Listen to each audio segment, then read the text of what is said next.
Friends, 162 days of war.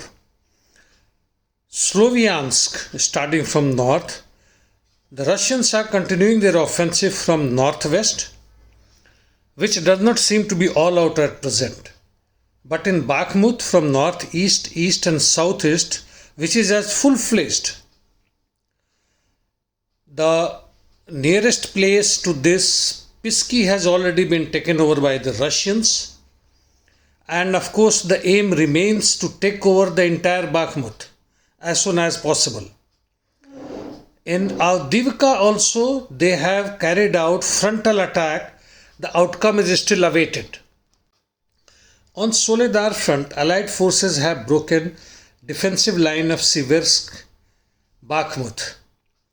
Now let us talk about the Kherson front, where the Ukrainians were supposed to be doing counter-offensive for many weeks on, but nothing has happened except that their long-range artillery had been able to disrupt the communication between Russian mainland and Kherson.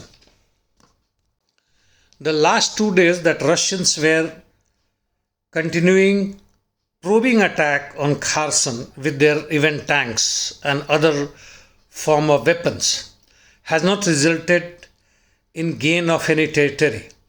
While in Kharkiv, the same thing is continuing, and from Kharkiv, the north, west and towards Slovyansk, the operation is continuing.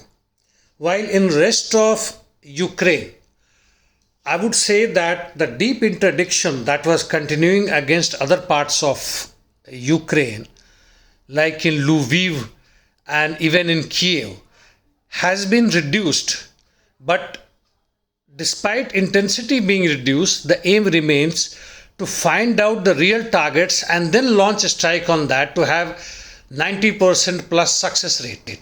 In the meantime, Amnesty International has acknowledged that Ukraine has violated military law.